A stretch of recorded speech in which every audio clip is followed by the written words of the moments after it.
Welcome to ఉదయతార live news కార్యక్రమానికి స్వాగతం సుస్వాగతం. ఈ కార్యక్రమాన్ని వీక్షిస్తున్న ప్రేక్షకులకు, ఫేస్బుక్ వ్యూవర్స్ అందరికీ స్వాగతం పలుకుతున్న మీ అట్లూరు రాజశేఖర్, ఉదయతార చీఫ్ ఎడిటర్.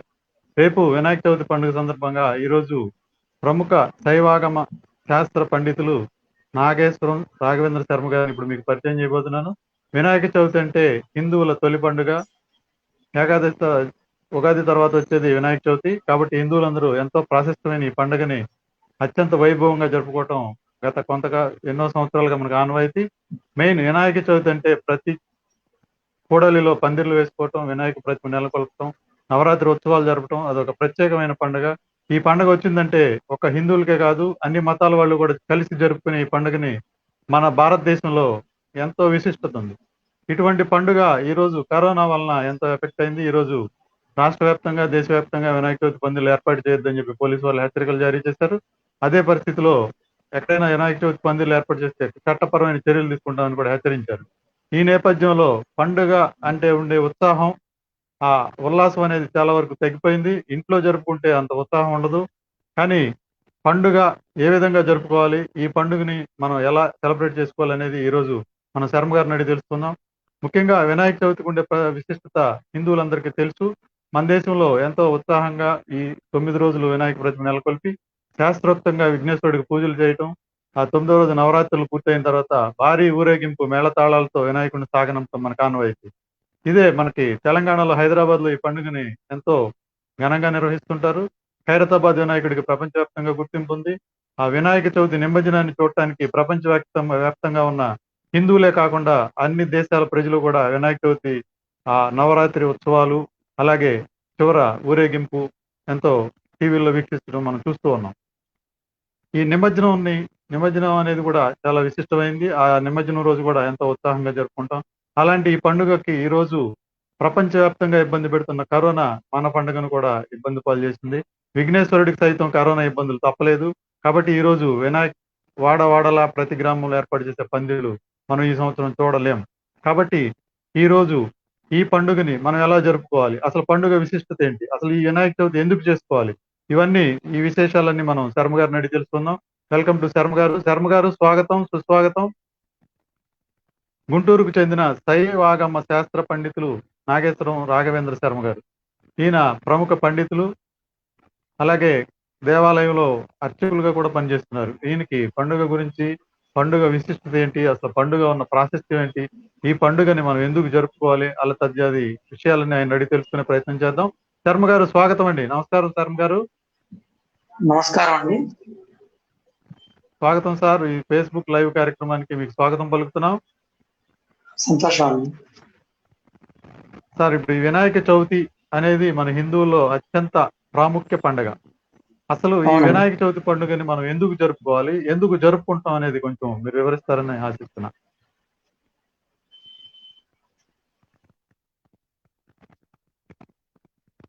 శర్మ గారు.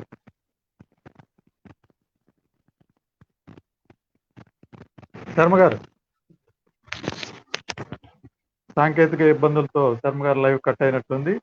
సో ఈ రోజు వినాయక చవితి అంటే పల్లెటూరులో ముఖ్యంగా ఈ పండుగ ఎంతో ప్రాముఖ్యత ఉంది. పొద్దున్నే లేగటం, ఉదయం లేచి వేకువజామునే లేచి తలస్నానం చేసి శుభ్రంగా వెళ్ళి ఆ పత్రి తీసుకురావడానికి మా చిన్నప్పుడు వెళ్ళి చాలంటే వెళ్ళి ఆ పత్రి అంతా పట్టుకొచ్చేవాళ్ళు. నేరేడు, మారేడు ఇత్యాది మొత్తం అన్ని రకాల ఆకులు తీసుకొచ్చి వినాయకుడికి ఇష్టమైన వెలక్కాయ, మారేడుకాయలు, శతఫలాలు అవన్నీ తీసుకొచ్చి చెరుకు ముక్కలతో వినాయకుడిని పూజ చేస్తూ ఉండేవాళ్ళం. అలాగే ఉండ్రాళ్ళు, కలివిడి, వడపప్పు వినాయకుడి నైవేద్యంగా పెడతాం. శర్మ గారు. శర్మ గారు.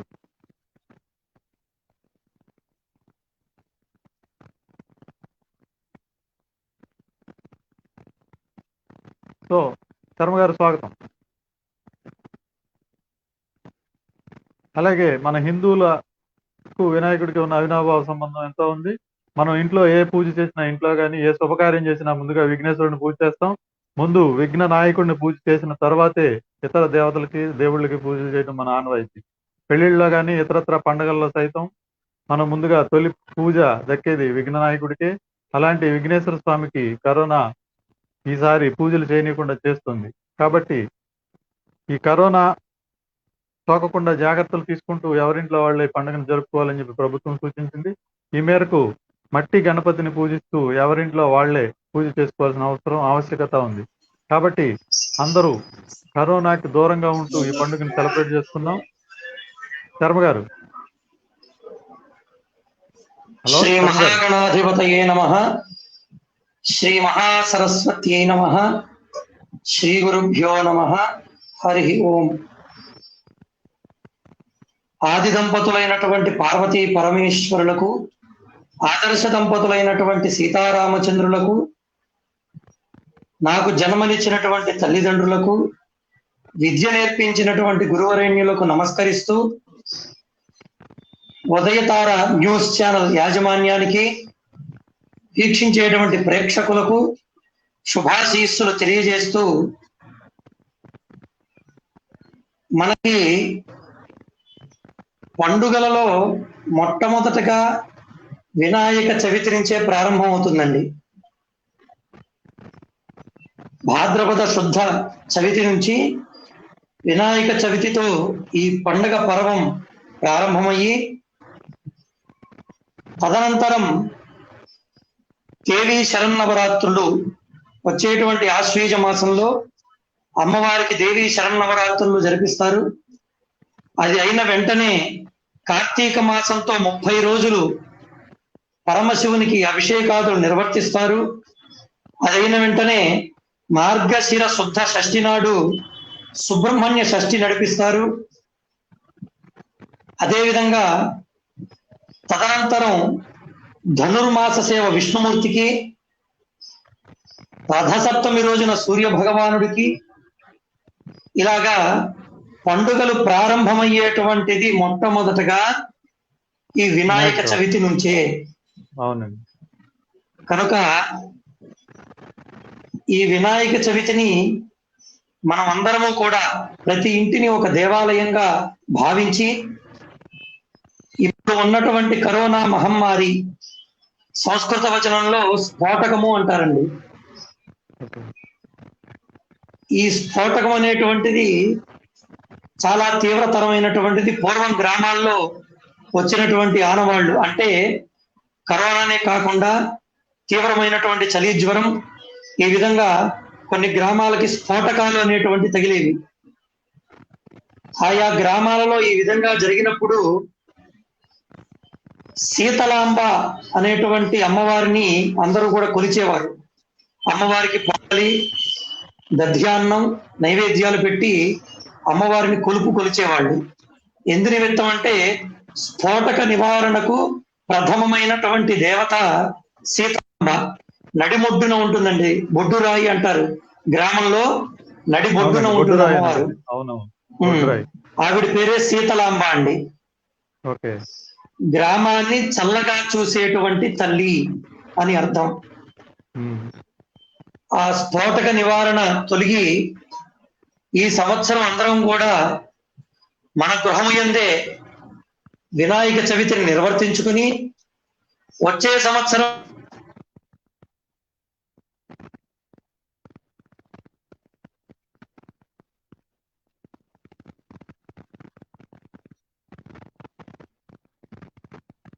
శాస్త్రి గారి ఫోన్ లో లైన్ కట్ అయినట్లుంది. కరెక్ట్, శాస్త్రి గారు చెప్పింది అక్షరాల నిజం.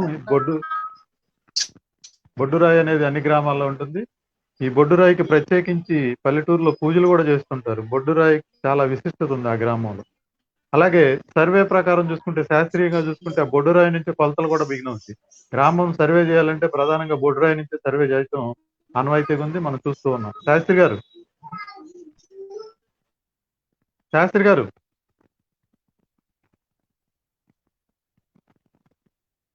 చెప్పండి.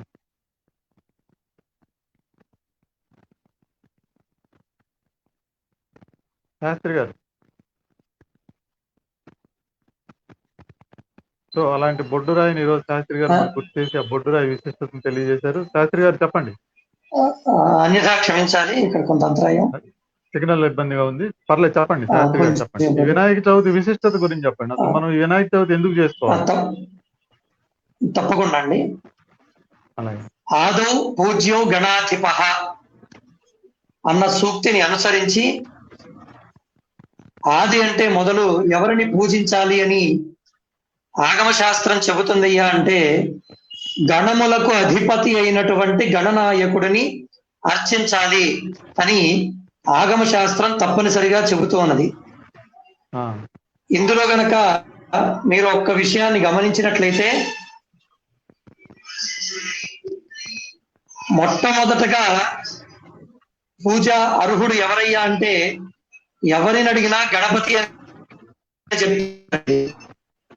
అవునండి. మొదటి స్థానం ఎవరిది అన్నా కూడా గణపతి అని చెప్తారు. అవునండి, అవును, గణపతికే ప్రథమ ప్రాధాన్యం ఇచ్చారు. కానీ ఉమ్, ఇచ్చారు కానీ మొట్టమొదటి పూజ అర్హుడు మాత్రమే గణపతి అండి. ఉమ్, మొదటి స్థానం గణపతి కాదు. ఉమ్, మన ఉపనిషత్తుల్లో చాలా గొప్పగా చెప్పబడినాయి. మాతృదేవో భవ, పితృదేవో భవ, ఆచార్య దేవో భవ, అతిథి దేవో భవ అని చెప్పి మొట్టమొదటి స్థానం ఎప్పుడు కూడా మన తల్లిది. అవునండి. రెండవ స్థానం తండ్రిది. ఉమ్, మూడవ స్థానం గురువుది. గురువులకి ఇచ్చారు, గురువుది. అవునండి. నాలుగవ స్థానం అతిథులకి ఇచ్చారు. అవునండి. ఇంట్లో కూడా చేసుకుంటే పసుపు ముద్ద చేత తయారు చేస్తాం.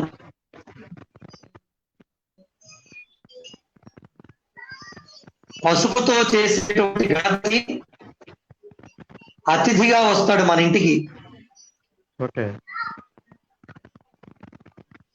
కనుక 4వ స్థానం గణపతిది. అందుకనే మనం గనక గణపతి ఉపనిషత్తును ఒక్కసారి గమనిస్తే మూలాధారే స్థితోసి నిత్యం, మూలాధార చక్రంలో గణపతి నివసిస్తాడుట. ఆ గణపతి 4 పత్రాల యందు నివసిస్తాడుటండి. ఇందులో కూడా 4 సంఖ్య చెప్పబడుతుంది. గణపతిని మనం పసుపుతో తయారు చేసి 16 రకాల ఉపచారాలు అందించి ఆ గణపతిని మరలా ఉద్వాసన చెబుతాం. అవునండి. కనుక గణపతి అతిథిగా వచ్చాడు గనక 4వ స్థానం గణపతిది. ఉమ్, ఇక్కడ గణపతి యొక్క ఆవిర్భావం గురించి మీకు 2 విషయాలు తెలియజేస్తానండి. అంటే అమ్మవారు నలుగు పిండితో చేసేటువంటి గణపతి మనం ప్రతిసారి వినాయక వ్రతంలో తెలుసుకుంటాం. అవునండి.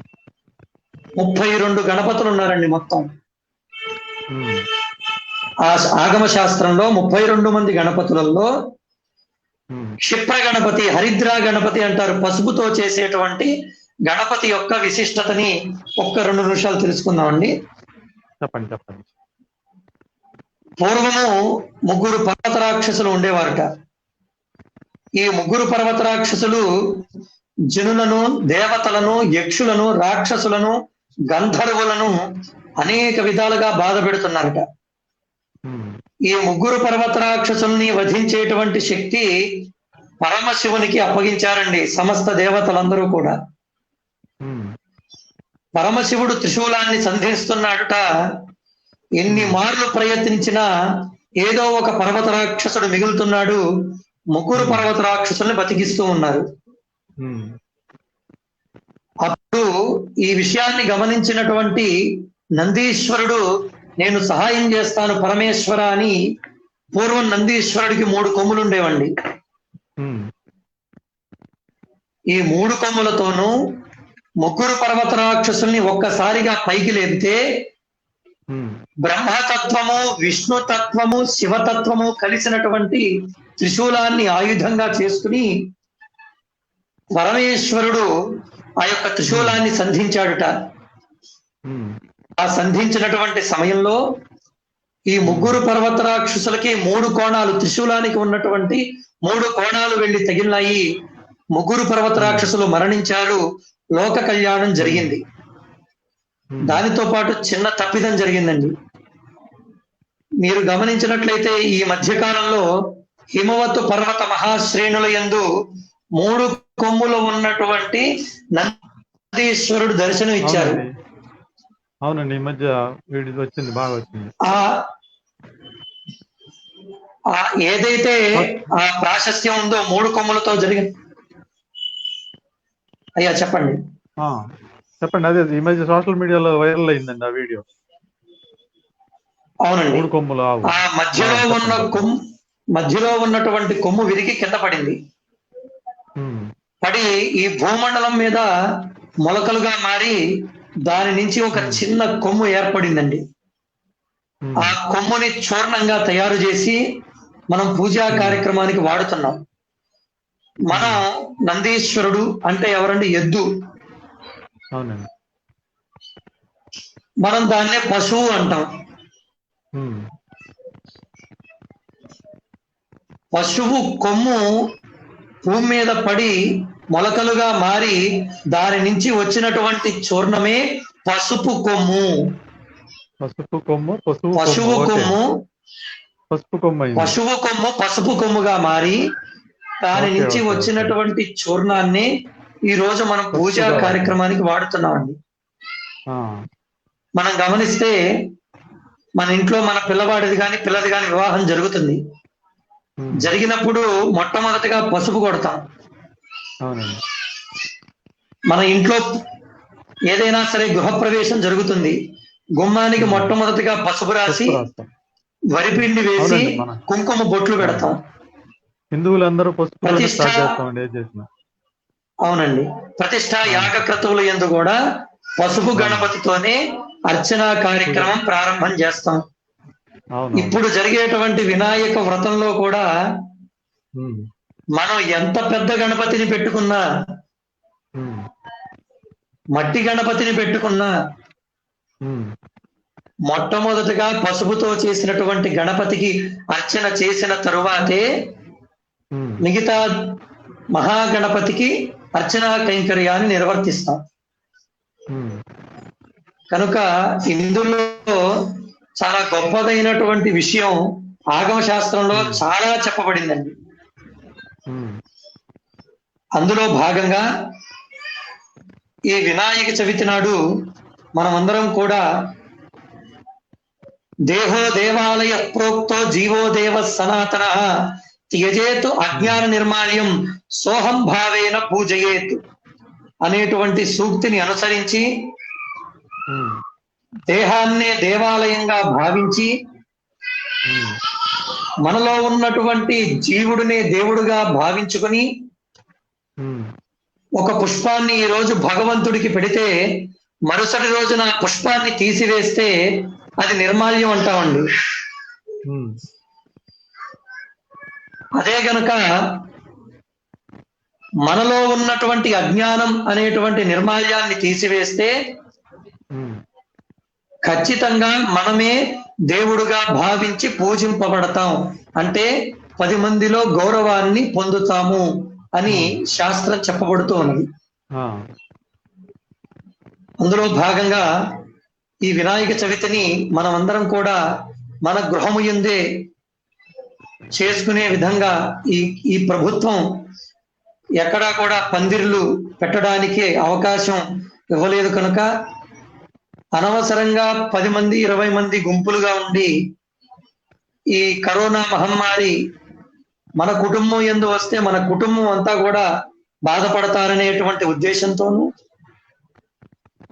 మన గృహము యందే చేసుకునేటువంటి అవకాశాన్ని కల్పించి ఉన్నారు. అది మనం ప్రతి సంవత్సరం కూడా వార్షికంగా మనం నిర్వర్తించుకునేటువంటి క్రతువే. కానీ ఈసారి కులముతోనూ మతముతోనూ సంబంధం లేకుండా పందిర్లు వేసి భాజా భజంత్రీలతోనూ అంగరంగ వైభవంగా జరిపేటువంటి ఆ దివ్యమైనటువంటి క్రతువుని ఈసారి మనం జరుపుకోలేకపోతున్నాం. అయినప్పటికీ కూడా ఎవరు చింతించకుండా ప్రతి ఒక్కరూ వారి వారి స్వగృహముల యందే సాక్షాత్తు ఆ వినాయకుని మీద అపారమైనటువంటి భక్తితోనూ వాత్సల్యంతోనూ వారి వారి గృహము యందే జరిపించుకోవలసిందిగా తెలియజేస్తూ కోరుతూ ఉన్నాం. సార్ శర్మ గారు, అసలు ఈ వినాయక చవితి పందిర్లు వేయటం అనే ఆనవాయితీ ఎలా వచ్చింది? ఎలా ప్రారంభమైందంటారు ఇది? చాలా మంచి విషయం అడిగారండి. అవును. ఇది శ్రీరామనవమి నుంచి ప్రారంభమైందండి. ఓకే. పూర్వము శ్రీరామనవమి చేసేవాళ్ళండి. ఈ విధంగా కళ్యాణం సప్తాహంతోనూ చేసేవాళ్ళు. అవునండి. శ్రీరామనవమి ఉత్సవాలు జరిపించేవారు. అంతకు పూర్వం అవునండి. వినాయక మందిరాలు ఎక్కడా కూడా మనకు కనిపించినటువంటి దాఖలాలు లేవు. ఉమ్. ఈ శ్రీరామనవమి ఉత్సవాలను పరిగణలోకి తీసుకుని ఉమ్. తదనంతరం ఈ వినాయక వ్రతాన్ని మనం 10 మందిని కలుపుకొని ఎందుకు ఆచరించకూడదు అనేటువంటి ఉద్దేశంతో ఓకే. ఒకదాని తర్వాత దేవీ నవరాత్రులు కూడా ఇదే విధంగా ఆచరించారండి. అవునండి. ఆ నవరాత్రులు కూడా ఒకప్పుడు చేస్తున్నారు ఈ మధ్య. అవునండి, దేవీ నవరాత్రులు కూడా ఒక అమ్మవారి దేవాలయంలో నిర్వర్తించేవాళ్ళు. అమ్మవారికి 9 రోజులు 9 రకాల అవతారాలు వేస్తూ. అవునండి.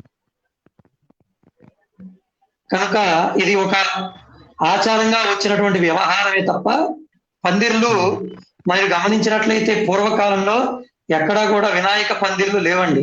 శ్రీరామనవమి ఉత్సవాలు జరిపించేవారు. ఉమ్. దీనిని ఒక ఆచారంగా తీసుకుని వచ్చి భాద్రపద శుద్ధ చతుర్థి నుంచి 3 రోజులు కొంతమంది, 5 రోజులు కొంతమంది, 9 రోజులు కొంతమంది, 11 రోజులు నిమజ్జనానికి శుక్ర మంగళవారాలు వస్తే వాటిలో తీస్తే ఏదైనా మంగళవారం అంటే ఇక్కడ మీకు విషయం తెలియజేయాలండి. చెప్పండి. అసలు సూత్రంలో అమంగళవారం అండి. ఉమ్. అమంగళవారము. అందుకని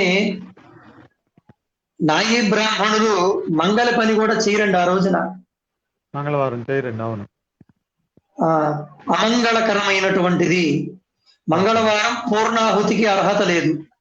ఉమ్. అందుకనే మంగళవారం కార్యక్రమాన్ని మొదలు పెట్టవలసి వస్తే సోమవారం సాయంకాలమే సంకల్పం చేస్తారు. ఉమ్. కనుక అమంగళకరమైనటువంటి వారం కనుక మంగళవారం రోజున ఈ మందిరాలు వ్రత మండపాలు కదపరు గనక 11 రోజులు లేదా 9 రోజులు నిండిన తర్వాత 10వ రోజున ఉద్వాసన చెప్పి ఈ విగ్రహాన్ని కదిపేటువంటి ఆచారం మన యొక్క ప్రాంతంలో కొనసాగుతుంది. అవునండి. సార్, అసలు ఇది 3 రోజులు ఉంచాలా, 5 రోజులు ఉంచాలా, 9 రోజులా, 11 రోజులా? దానికి ఏమైనా నిర్దిష్టమైన సంఖ్య అనేది ఉందా, లేకపోతే ఎవరిష్టం వచ్చినట్టు వాళ్ళు చేసుకోవటమేనా? నిర్దిష్టమైన సంఖ్య అంటూ ఏమీ లేదండి. అసలు గణపతి నవరాత్రులు చెప్పండి. అయ్యా, గణపతి నవరాత్రులు అనేటువంటి పదం లేదండి. వినాయక చవితి మాత్రమే ఉన్నది. దానిని మనం వేడుకగా 3 రోజులు 5 రోజులు అలా పెంచుకుంటూ వెళ్ళామే తప్ప వినాయక చవితి మాత్రమే ఉన్నది. కానీ దేవి శరన్నవరాత్రులు ఉన్నాయి. శరదృతువు నుంచి పాడ్యమిలగా ఎత్తు విజయదశమి వరకు వచ్చేటువంటి నవమి వరకు వచ్చేటువంటి కార్యక్రమాన్ని దేవి శరన్నవరాత్రులు విజయదశమి కలుపుకుని 10వ రోజున నిజరూప అలంకారం చేస్తారు. అవునండి.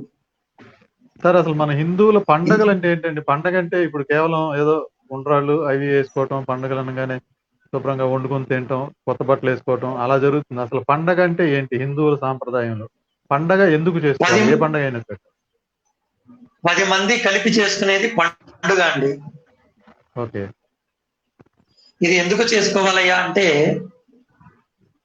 మన ఇంట్లో ఎప్పుడు కూడా నిత్య నైమిత్తిక కార్యక్రమాలను నిర్వర్తిస్తూ మన గృహంలో ఆయా పనుల యందు నిమగ్నమై ఇంటి యజమాని తన వృత్తి వ్యాపారాదుల యందు అవసరమైతే గ్రామాలు, పట్టణాలు, రాష్ట్రాలు, దేశాలు దాటి ఇతరత్ర ప్రాంతాలకి వ్యాపార నిమిత్తం బయటికి వెళుతూ ఉన్నాడు. అవునండి. వెళ్ళినప్పుడు కుటుంబంలో ఆ యజమాని లేనటువంటి ఆవశ్యకత లోపిస్తుందండి. ఇటువంటి పండుగలను మనం వినాయక చవితి కానీ, దేవి శరన్నవరాత్రులు కానీ ఏవైనా సరే పండుగ అనేటువంటి కార్యక్రమాన్ని మనం ఒక దాన్ని గుర్తు తెచ్చుకొని ఈ రోజున నేను నా గృహము యందు దంపతి సమేతంగా కూర్చొని నా భార్య నా చేతిలో 3 సార్లు ఆచమనాన్ని ఇస్తే ఆచమనాన్ని స్వీకరించి సంకల్పితుడనై, మీరు గమనిస్తే భార్య లేనటువంటి కార్యక్రమం నిష్ఫలితం అండి. ఓకే. రామచంద్రుల వారు సీతా అమ్మవారు లంకలో ఉన్నప్పుడు రామచంద్రుల వారు బంగారపు సీతని సిద్ధం చేసి ఆయన యాగాన్ని నిర్వర్తించినటువంటి దాఖలాలు పురాణాలు మనకు చెబుతూ ఉన్నాయి. అశ్వమేధ యాగం చేశారు కదండి. అవునండి. కనుక దంపతి సమేతంగా కూర్చుని సంకల్పితుడై పుత్ర పౌత్రాదులతోనూ ఈ యొక్క వ్రతాన్ని, వ్రతంలో చెప్పేటువంటి ఆ యొక్క వ్రత కథ యొక్క మాహాత్యాన్ని మన కుటుంబం అంతా కూడా శ్రద్ధగా విని, ఏదైతే కొన్ని సమయాల్లో వ్రతాలకు సంబంధించి నీలాపనిందలు గాని పుణ్య ఫలితాలు గాని ఉన్నాయో అవి నా ఒక్కడితోనే కాదు, నా కుటుంబం అంతా కూడా ఈ యొక్క దివ్యమైనటువంటి ఫలితాన్ని అనుభవించాలి అని చెప్పి 10 మందితో కలుపుకుని చేసుకునేటువంటిదే పండుగ. కనుక ఇప్పుడు అటువంటి పండుగని శాస్త్రి గారు ఒక నిమిషం అండి, భార్యతో కలిసి చేసుకోవాలన్నారు. మనం చాలా చోట్ల చూస్తున్నాం, భార్యను వదిలేసి ఆ ఇంటి యజమానో లేకపోతే యజమాని బయట ఉంటే ఆ భార్య పిల్లలతో కలిసి చేసుకోవడం మనం గమనిస్తున్నాం. అంటే ఇప్పుడు ప్రత్యేకంగా వినాయక చవితి అనేది పూజలో భార్య కూడా ఉండాలంటారా? ఆచమనానికి సిద్ధం చేసేటప్పుడు ఖచ్చితంగా ఎప్పుడైనా సరే దీపం పెట్టేటువంటి అధికారం భార్యకి మాత్రమే ఉన్నదండి. పుణ్యమైన, శుభమైన, అశుభమైనా సరే. మీరు గమనిస్తే, అంటే ఇక్కడ నేను ఆ ప్రతిపాదన తీసుకురాకూడదు. ఎందు నిమిత్తం అంటే మనం మన ఇంట్లో పితృదేవతలకు కొన్ని కార్యక్రమాలు చేస్తారండి. అవునండి. మాసికాలు, సంవత్సరికాలు, తర్వాత ఆర్థికములు చేసినప్పుడు కూడా ఇంటిలో ఉన్నటువంటి భార్యనే దీపం వెలిగించమంటారు. అలానే పుణ్య కార్యక్రమాలు ఎందు కూడా మొట్టమొదటి దీపం వెలిగించేటువంటి అధికారం భార్యకు మాత్రమే ఉన్నదండి. కనుక ఇటువంటి పుణ్య కార్యక్రమాలు ఎందు తప్పనిసరిగా, అంటే ఇప్పుడు మీరు చెప్పింది నాకు అర్థమైందండి. భర్త ఎక్కడైనా పొరుగురులో ఉంటే భార్య నా భర్త యొక్క కండువా వేసుకుని నేను కూర్చుంటానండి పూజా కార్యక్రమంలో అని చెప్పి ఈ మధ్య ఆచరిస్తున్నారండి. అవునండి. ఇది సామూహిక వ్రతాలు ఆచరించేటప్పుడు ఆ పుణ్య ఫలితాన్ని నేను కూడా సంపాదించాలి అనేటువంటి ఉద్దేశంతో అది ఒక చిన్న రెమెడీ మాత్రమే గాని అది ప్రాధాన్యత కాదు. ఖచ్చితంగా దంపతి సమేతంగా ఆచరించవలసిందేనండి. ఓకే. ఇప్పుడైతే ఈ పూజ కూడా భార్యతో కలిసి చేయటమే శాస్త్ర సమ్మతం అండి. అంతే కదండి. అంటే మనకి ఇళ్ళలో ఏం చేస్తుంటారండి, ఆడవాళ్ళు వంట పని చేసుకుంటుంటే పిల్లలు వీళ్ళు చేసేస్తుంటారు. జరుగుతుంది అది. అవునండి. కానీ భార్యాభర్త ఇద్దరు కూడా కూర్చొని ఆచమనాదులు సంకల్పాన్ని నిర్వర్తించి తప్పనిసరిగా ఈ కార్యక్రమాన్ని నిర్వర్తించవలసింది. సార్, ఇప్పుడు ఈ వినాయక చవితి పూజలో మనం పూలు కామన్ గా ప్రతి పూజలోనూ మనం పూలు, పళ్ళు అవి వాడుతూ ఉంటాం. కానీ ఈ ప్రత్యేకంగా వినాయక చవితికి వచ్చేప్పటికి పత్రి వాడతామండి. వివిధ రకాల ఆకులు తీసుకొచ్చి వాటిని పెడతాం. ఏమిటి ఆ పత్రికి ఉన్న విశిష్టత ఏంటి? ఆ పత్రితో ఎందుకు పూజ చేయాలి? ప్రత్యేకంగా వినాయక చవితికి మాత్రమే పత్రి ఎందుకు వాడుతున్నాం? కొంచెం మన ప్రేక్షకులకు తెలియజేస్తారని కోరుతున్నాను. తప్పకుండా అండి.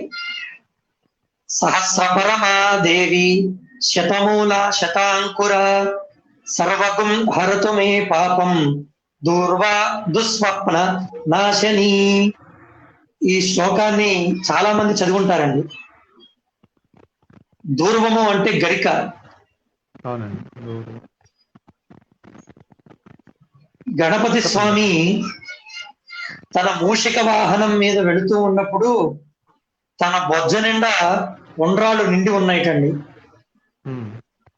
ఆ సమయంలో ఆ బొజ్జ పక్కకి ఒరిగి ఆయన కింద పడితే చంద్రుడు నవ్వడము, ఆ చంద్రుడిని శపించడము, ఇవన్నీ మీకు తెలిసినటువంటిదే. అవునండి, అవునండి. ఆ సమయంలో ఇక్కడ మీరు గమనిస్తే ఈ శ్లోకం యొక్క అర్థం ఏమిటంటే, సహస్ర పరమా దేవి శతమూల శతాంకుర.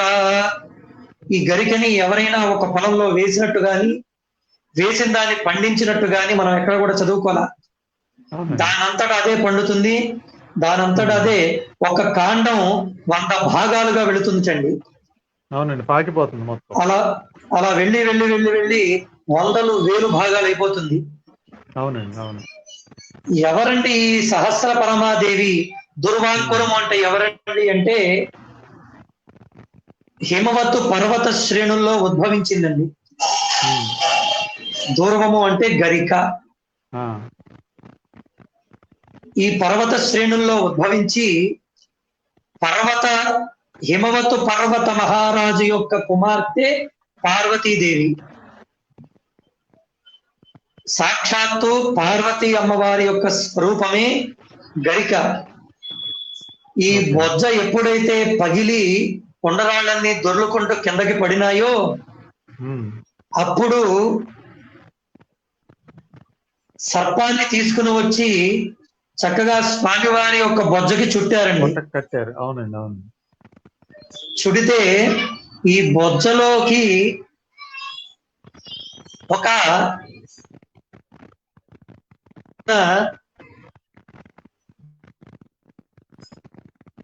వినిపిస్తుందండి. వినిపిస్తుంది. చెప్పండి, చెప్పండి శాస్త్రి గారు. రూపుడు అనేటువంటి రాక్షసుడు ఉమ్. అనేక రకాలైనటువంటి అగ్ని కీలకలతో ఒక్కదాన్ని దహింపజేస్తూ వస్తున్నాడుటండి. ఉమ్. వస్తుంటే స్వామివారు బాల గణపతిగా అవతారం చెందారు. ఉమ్. విష్ణుమూర్తి చూసి ఈయనేం చేస్తారయ్యా అని చెప్పి అనుకున్నారట. అనుకున్నటువంటి సమయంలో ఆ జ్వాలా రాక్షసుడిని ఈయన తొండంతో అలా లాగి తన యొక్క గర్భంలోకి ప్రవేశింపజేశారండి. ఉమ్. ప్రవేశింపజేస్తే దానిని చల్లపరచడానికి మీరు గమనిస్తే గణపతి యొక్క యజ్ఞోపవీత నాగయజ్ఞోపవీతని. అవునండి. నాగయజ్ఞోపవీత ధరాయై నమో నమః. ఆ, అటువంటి గణపతికి ఈ గర్భం అంతా కూడా వేడెక్కుతూ ఉన్నదంట. ఉమ్. అప్పుడు పర్వత శ్రేణుల్లో దొరికేటువంటి గరికను తీసుకుని వచ్చి సమస్త దేవతలందరూ కూడా 21 రకాల పత్రులు ఉమ్. సేకరించారటండి చల్లదనం కోసం. ఒక తులసి పత్రాన్ని వినాయక చవితి రోజు మాత్రమే గణపతికి అర్చన చేసేటువంటి అధికారం. మిగతా రోజుల్లో అధికారం లేదండి తులసికి. ఉమ్. ఈ యొక్క వినాయక చవితి రోజునే ఆ తులసి మాతకి వరం ఇచ్చారట. గణపతికి అర్చన చేసేటువంటి అధికారాన్ని వినాయక చవితి రోజున మాత్రమే పొందుతావు అని. కనుక ఈ రోజున మాత్రమే ఆ చల్లపడడానికి ఆ బొజ్జలో ఉన్నటువంటి వేడిని తగ్గించట కొరకు 21 రకాల పత్రములతోనూ 21 సంఖ్య గణపతికి చాలా విశేషం అండి. ఆ పత్రములతో చల్లపరచుట కొరకు పత్రితో పూజించి అర్చించి స్వామివారిని సహస్రనామాలతోనూ ఈ విధంగా గొప్పదైనటువంటి అష్టోత్తరాలతోనూ అర్చన చేశారు. ఇక్కడ ఒక చిన్న విషయాన్ని మీకు తెలియజేస్తూ ఉన్నానండి. చెప్పండి. అష్టోత్తర సంఖ్య, మనం అష్టోత్తర పూజ చేయండి ఏదైనా ఆలయాల్లోకి వెళ్ళినప్పుడు అడుగుతాం ఖచ్చితంగా. మొట్టమొదటగా గణపతి స్థానాన్ని ఆవిర్భవిస్తూ 4వ స్థానంలో గణపతి ఉంటాడు అని చెప్పామండి. మాతృదేవో భవ అని మొట్టమొదటికి తల్లిగా భావిస్తున్నాం మనం. ఇందులో మీరు గమనించినట్లయితే సృష్టికి మూలం జగన్మాత, ఆది పరాశక్తి. ఈ సృష్టి అంతా కూడా శూన్యంగా ఉన్నప్పుడు ఆ జగన్మాత ఆవిర్భవించి బ్రహ్మ విష్ణు మహేశ్వరులను సృష్టించి ఆ తదనంతరం దేవతా సంపదని 33 కోట్ల దేవతా గణాలుగా ఆ తల్లి మనకు అందించింది. శూన్యంగా ఉన్నటువంటి ఈ మండలం అంతా కూడా ఆ త్రిమూర్తులతో ప్రారంభింపబడి మొదటి స్థానాన్ని తల్లి స్వీకరించింది. మరి చివరి స్థానం ఎవరిదండి? చివరి స్థానం కూడా తల్లిదే. 1 నుంచి 9వ సంఖ్య వరకు బాగానే ఉంది. 1 నుంచి 9వ సంఖ్య వరకు బాగానే ఉంది. 9 తర్వాత మరలా 1 0 కలపాల్సిందే 10 అవుతుంది. 1 2 0 కలపాల్సిందే 100 అవుతుంది. అవునండి. 9వ స్థానం కూడా తల్లిది ఎందుకు అయ్యిందయ్యా అంటే నవమాసాలు మోసి మనకు జన్మనిచ్చినటువంటి తల్లికి గుర్తింపుగా 9 సంఖ్య అలా ఉండిపోయిందండి. అందుకనే దేవతా సంఖ్య ఏదైనా వాహనం కొనుక్కుంటున్నామండి, ఒక మంచి నెంబర్ చెప్పమంటే ఎవరైనా సరే 9 తీసుకోమంటారండి. అవునండి, చాలా మంది లక్కీ నెంబర్ 9 అడుగుతారు. ఎందుకయ్యా అంటే 9 సంఖ్య దైవ సంఖ్య. మీరు గమనిస్తే ఏదైనా సరే 9 సంఖ్యతో ముడిపడి ఉంటుందండి. అమ్మవారి పీఠములు అష్టాదశ పీఠాలు. 8 + 1 9. మనల్ని పరిపాలించేటువంటివి నవగ్రహాలు. 9 ఎన్నండి? 9. 9. మనం పుట్టినప్పుడు ఒక నక్షత్రం ఉంటుందండి, ఏదో ఒక నక్షత్రం. అవునండి. మొత్తం 27 నక్షత్రాలండి. 9 + 7 9. 27 నక్షత్రాలలో మనం ఏదో ఒక పాదంలో జన్మిస్తామండి. అంటే రోహిణి నక్షత్రం 1వ పాదం, అలాగా ఒక్కొక్క నక్షత్రానికి 4 పాదాలు ఉంటాయి. 4 పాదాలు. 27 నక్షత్రాలు ఇంటూ 4 పాదాలు. 27 4లు 108. అక్కడ కూడా కలిపితే 1 + 8 9. ఆ విధంగా 27 నక్షత్రాలకి 4 పాదాలను స్వీకరిస్తే 108 సంఖ్య వచ్చింది. ఆ 108 సంఖ్యే అష్టోత్తర పూజగా పరిగణింపబడింది. అష్టోత్తర పూజ చేసినట్లయితే ఈ నక్షత్రాలకు ఉన్నటువంటి పాదాలలో మనం జన్మించిన కనుక ఏ పాదంలో జన్మించినా తెలిసి తెలియక మా నక్షత్రం తెలుసుకోలేకపోతున్నా ఆ దోషం పోవడం కొరకు అష్టోత్తర పూజను నిర్వర్తిస్తారు. అదేవిధంగా పరమశివుడి యొక్క స్థానానికి వెళితే పరమశివుడికి 5 ముఖాలు కదండి, 5వ స్థానం అని చెప్తారు. కానీ పరమశివునికి 5 ముఖాలు మాత్రమేనండి. పరమశివుని యొక్క స్థానం 11. రుద్రాభిషేకం చేస్తున్నటువంటి సమయంలో నమ్మకంతో అభిషేకం చేస్తారండి. అందులో మీరు గమనించండి, ఇప్పుడు నేను చెప్తున్నాను. నమస్తే అస్తు భగవన్ విశ్వేశ్వరాయ మహాదేవాయ త్రయంబకాయ త్రిపురాంతకాయ త్రికాగ్ని కాలాయ కాలాగ్ని రుద్రాయ నీలకంఠాయ మృత్యుంజయాయ సర్వేశ్వరాయ సదాశివాయ శ్రీమన్మహాదేవాయ నమః. 11 మంది రుద్రులండి. ఏకాదశ రుద్రాణం అని కొనియాడుతూ ఉన్నాం. అలాగే కుమారస్వామి వారిది 6వ స్థానం. 6 కృత్తికలకు దొరికాడండి. అందుకనే కార్తీక మాసంలో ఉద్భవించాడు గనక, కృత్తిక నక్షత్రంలో ఉద్భవించాడు గనక కార్తికేయుడు అనేటువంటి నామధేయం. దీన్నే కార్తీక మాసంలో స్కంద షష్ఠి ఉత్సవాలని చెప్పి నిర్వర్తిస్తారండి. 6వ స్థానం సుబ్రహ్మణ్యుడిది. ఈ విధంగా ఒక్కొక్క దేవతామూర్తికి ఒక్కొక్క స్థానాన్ని తెలియజేస్తూ ఉన్నది.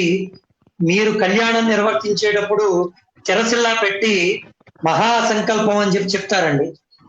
ఈ మహాసంకల్పంలో దేవతామూర్తుల యొక్క స్థానాలన్నీ కూడా చాలా విశేషంగా చెప్పబడుతూ ఉన్నాయి.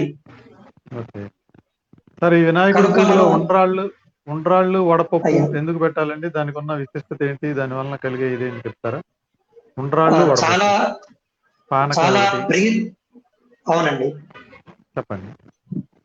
చాలా ప్రీతికరమైనటువంటి వస్తువులలో ఒక్కొక్క భగవంతునికి ఒక్కొక్క నైవేద్యాన్ని మన యొక్క ఋషీశ్వరుడు తమ యొక్క తపశ్శక్తితో మనందరికీ తెలియజేశారండి.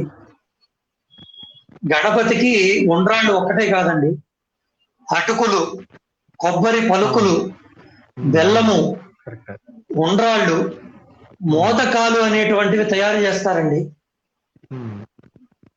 ఆ మోదకాలు ఇవన్నీ కూడా మనం పెళ్లిళ్ళల్లో మీరు గమనిస్తే పానకాన్ని ఇస్తారు. అవునండి, పానకం. ఈ పానకాన్ని ఎందుకు ఇవ్వాలి, ఎందుకు చేస్తున్నాం అంటే తీపి శుభానికి ప్రతీక అండి. తదనంతరం జీలకర్ర బెల్లాన్ని శిరస్సు మీద పెడతారు, అదే సుముహూర్తం. అవునండి. జీలకర్ర చేదు, బెల్లం తీపి. మన యొక్క సంసార జీవితంలో చేదు విషయాలు, తీపి జ్ఞాపకాలు ఈ రెండు కూడా ఉంటాయండి. ఉన్నప్పుడు అంటే బాధ వచ్చినప్పుడు అతిగా బాధపడకూడదు, ఆనందం వచ్చినప్పుడు అతిగా ఆనందపడకూడదు. ఎలా ఉండాలయ్యా అంటే జీలకర్ర బెల్లం లాగా కలిసి మెలిసి ఉండాలి అని చెప్పి అది ప్రత్యేకగా మన శిరస్సు యొక్క పెట్టి బ్రహ్మానందం ద్వారా అది యొక్క మన దేహంలోకి వెళ్ళాలి అని చెప్పి దాన్ని శుభసూచకంగా సుముహూర్తంగా నిర్ణయించారు. అందులోనే ఇందులో బెల్లం, ఈ బెల్లం అనేటువంటిది పానకం ఎందుకు వచ్చిందయ్యా అంటే శుభానికి ప్రతీక గనుక ఈ పానకం. అదేవిధంగా వడపప్పు, బియ్య పిండితో చేసినటువంటి చనివిడి, ఈ స్వామివారికి ఏదైనా సరే చూర్ణంతో చేసినటువంటి ద్రవ్యం అంటే చాలా ఇష్టపడతారట. అందుకనే బియ్యాన్ని ఏం చేస్తారయ్యా అంటే చూర్ణం చేస్తారండి. చూర్ణం చేసి పొడిలా చేసి దానిని చక్కగా కుడుముల్లా తయారు చేస్తారు. ఉడకబెట్టి కుడుములు సిద్ధం చేస్తారు. ఆ కుడుములు చూస్తే చాలటండి, గణపతి ఎక్కడ ఉన్నా సరే ఆ యొక్క కుడుములు ఎప్పుడు స్వీకరిద్దామా అనేటువంటి దృష్టితో ఉంటారట. ఆ విధంగా చూర్ణముతో కూడుకున్నటువంటి ద్రవ్యాన్ని గణపతి ఎప్పటికైనా సరే ఇష్టపడతాడు అని మన ఋషీశ్వరుడు ఏ దేవతామూర్తికి ఏ నైవేద్యం, అమ్మవారికి పాయసాన్నమని, దధ్యాన్నమని, గారెలు ఏ విధంగా అయితే అమ్మవారికి చెప్పబడుతూ వచ్చినాయో అదేవిధంగా గణపతికి కూడా అత్యంత ప్రీతికరమైనటువంటివి కుడుములు, వడపప్పు, ఉండ్రాళ్ళు, వడపప్పు, పానకం, బెల్లం, అటుకులు, కొబ్బరి పొలుకులు ఇవన్నీ కూడా గణపతికి ఇష్టమైన ఇవన్నీ కూడా ప్రసాదం. ఇప్పుడు తులసి పత్రంతో వినాయక చవితి రోజు మాత్రమే మనం పూజ చేయాలని చెప్పారు, కానీ మన వాళ్ళు ప్రతిరోజు తులసి పత్రాలతో పూజలు చేస్తున్నారు. దాని గురించి కొంచెం వివరంగా చెప్తారు. తులసి, బిల్వ, నిర్గుండి, జంబీర, మలకంతథ. మనకి బిల్వ పత్రం అంటే ఒకటే తెలుసండి, అవునండి, కానీ 5 రకాల బిల్వదళాలు ఉన్నాయి. తులసి, బిల్వ పత్రము, జంబీరము అంటే నేరేడు పండు యొక్క పత్రము, ఆమలకము అంటే ఉసిరి. ఈ విధంగా 5 రకాల పత్రాలని మనం పంచబిల్వమితి ఖ్యాతం ఏక బిల్వం శివార్పణం అని చెప్పి బిల్వా స్తోత్రంలో చెప్పబడుతూ ఉన్నది. ఇందులో తులసి మాతకి శాపం ఉన్నదండి. ఒకానొక సమయంలో విష్ణుమూర్తి తులసీదేవి ఘోరమైనటువంటి తపస్సు చేస్తే ఆ ఘోరమైనటువంటి తపస్సుకు మెచ్చి విష్ణుమూర్తి ఆవిడికే స్వయంగా వరం ఇచ్చారండి. నేపాల్లో గండకీ నది అనేటువంటి ఒక నది ఉంది. ఆ గండకీ నదిలో దొరికేటువంటి సాలగ్రామాలు విష్ణు సాలగ్రామాలు. ఇందులో అమ్మవారి యొక్క దివ్యమైనటువంటి తులసీమాత యొక్క పత్రాన్ని చివరన చక్కగా తీసి ఈ పత్రాన్ని చక్కగా మనం తలహారా స్నానం చేసి ఆ నదిలో విడిచిపెట్టినట్లయితే ఒక సాలగ్రామం దొర్లుకుంటూ వచ్చి ఆ యొక్క తులసి పత్రాన్ని తాకి వెళ్ళిపోతుందిటండి. అప్పుడు తులసీమాత కోరుతుందిట, ఓ మహాప్రభు, దివ్యమైనటువంటి అవకాశాన్ని నువ్వు ఎప్పుడు కూడా నాకు వరమివ్వు, ఎప్పుడూ కూడా నేను నీకే చెందాలి అనేటువంటి వరాన్ని అడిగితే అప్పుడు మహావిష్ణువు వరం ఇచ్చాటండి. ప్రతి ఇంటా కూడా తులసి, అదే విధంగా ఉసిరి, ఈ 2 చెట్లు ఉండాలండి. ఉసిరి చెట్టు సాక్షాత్తు విష్ణుమూర్తి.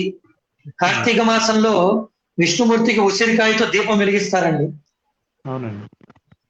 ఉదయం పూట వెలిగించేటువంటి దీపం విష్ణుమూర్తికి, సాయంకాలం పూట వెలిగించే దీపం పరమశివునికి. అవునండి. కనుక ఈ విష్ణుమూర్తి ఎక్కడైతే పూర్వం ఇళ్లలో గమనిస్తే మీరు తులసి కోట ఉంటుంది, ఆ తులసి కోట దగ్గర ఒక చిన్న రాయిని పెట్టి ఉంచాలండి ఎప్పుడు కూడా. సాలగ్రామం వినిపిస్తుందండి? చెప్పండి వినిపిస్తుంది. చెప్పండి శర్మ గారు, చెప్పండి వినిపిస్తుంది.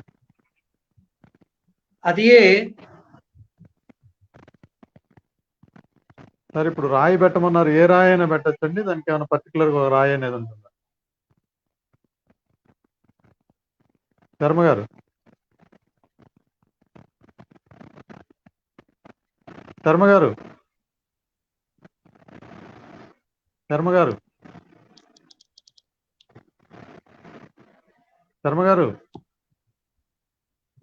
సాంకేతిక కారణాల వల్ల శర్మ గారు మళ్ళీ లైవ్ లోకి వచ్చారు. సార్ శర్మ గారు తులసి కోట వద్ద రాయి పెట్టమన్నారు, అది ఏ రాయి అయితే బాగుంటుంది? దానికి ఏమన్నా ప్రత్యేకత ఉందా, ఫలానా రాయే పెట్టాలని?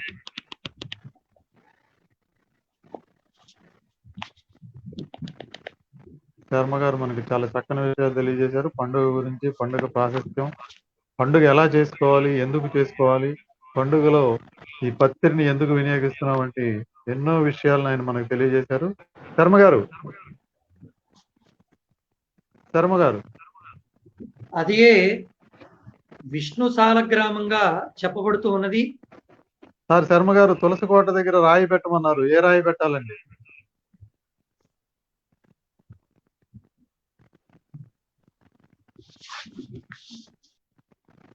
హలో శర్మ గారు, సో సాంకేతిక ప్రాబ్లం వచ్చినట్లుంది. ఇప్పుడు మనకి ఎన్నో మంచి విషయాలు, అంటే పండుగ ఎలా చేసుకోవాలి ఏంటనేది తెలియని విషయాలు, ఎన్నో మంచి విషయాలు తెలియజేశారు శర్మ గారు. తులసి పత్రంతో కేవలం వినాయక చవితి అప్పుడు మాత్రమే వినాయకుడికి పూజ చేయాలనే మంచి విషయాన్ని ఆయన తెలియజేశారు. కామన్ గా మన భక్తులు ఏం చేస్తారంటే ప్రతి దానికి తులసి పత్రాలు తీసుకుని వెళ్తాం, ప్రతి దేవునికి తులసి పత్రాన్ని పూజించడం మనకు ఆనవాయితీగా మారింది. అలా చేయటం తప్పు అని చెప్పి శర్మ గారు ఈ రోజు మనకి స్పష్టంగా చెప్పారు. కేవలం వినాయక చవితి రోజున మాత్రమే తులసి దళాలతో వినాయకుడికి పూజ చేయాలి, ప్రతిరోజు వినాయకుడికి తులసి పత్రాలతో పూజ చేయకూడదు అనే విషయాన్ని ఈ రోజు మనకి శర్మ గారి ద్వారా మనం తెలుసుకున్నాం. శర్మ గారు మైక్ రావట్లేదండి. అదే అండి, మధ్యలో టెక్నికల్ ప్రాబ్లం వచ్చింది. వినపడుతుందండి శర్మ గారు, వినిపిస్తుంది. చెప్పండి శర్మ గారు.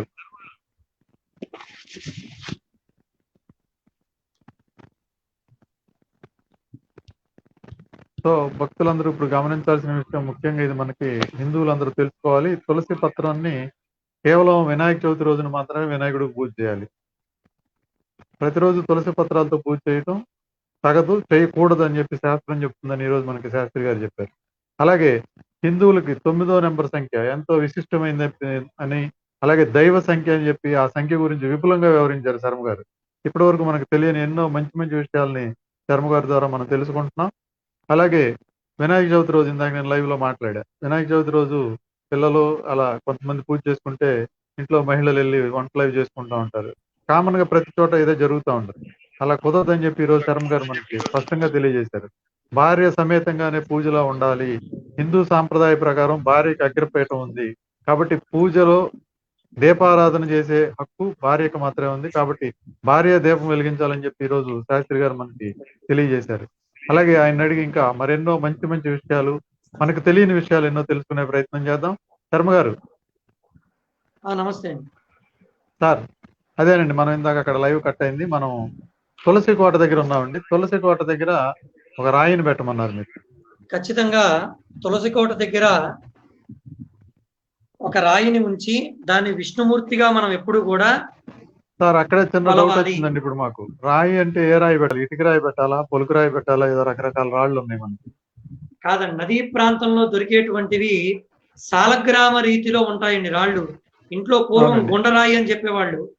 గుండ్రాయి కరెక్ట్ అండి, ఇసుకలో దొరుకుతుంది. అలాంటిది ఒక రాయిని తీసుకుని వచ్చి ఓకే. ఆ యొక్క తులసి కోట దగ్గర పెట్టి ఎప్పుడూ కూడా విష్ణుమూర్తి నా దగ్గరే ఉండాలి అని ఎప్పుడైతే అమ్మవారు కోరిందో ఉమ్, అందు నిమిత్తం సాక్షాత్తు విష్ణుమూర్తిగా ఆ తులసి కోట దగ్గర ఉన్నటువంటి రాయికి కూడా మనం నిత్యము దీపారాధన చేసిన తర్వాత ఇంట్లో ఆ నీటిని మనం తీసుకుని వెళ్ళి తులసి కోటలో పోస్తామండి. అవునండి. ఆ తులసి కోటలో ఉంచినటువంటి ఆ నీటిని అప్పుడు కూడా శుభ్రంగా రాయిని కడిగి కొద్దిగా కుంకుమ బొట్టు పెట్టి అక్కడ ఒక పుష్పాన్ని సమర్పించినట్లయితే తులసి దామోదరులు ఇద్దరికీ కూడా అర్చన చేసినటువంటి ఫలితం కలుగుతుంది. ఓకే. కనుక ఆ విధంగా కోరినటువంటి అమ్మవారు, తల్లి మరి పత్రాలలో నీకు కూడా పూజ చేసేటువంటి అవకాశం ఉంది, మరి నువ్వు ఈ విధంగా కోరావు, మరి గణపతికి ఏ విధంగా అర్చనకు లోనవుతావు అంటే ఇక్కడ మీరు గమనించాలి. శుక్లాంబరధరం విష్ణుం శశివర్ణం చతుర్భుజం ప్రసన్నవదనం ధ్యాయేత్ సర్వ విఘ్నోపశాంతయే.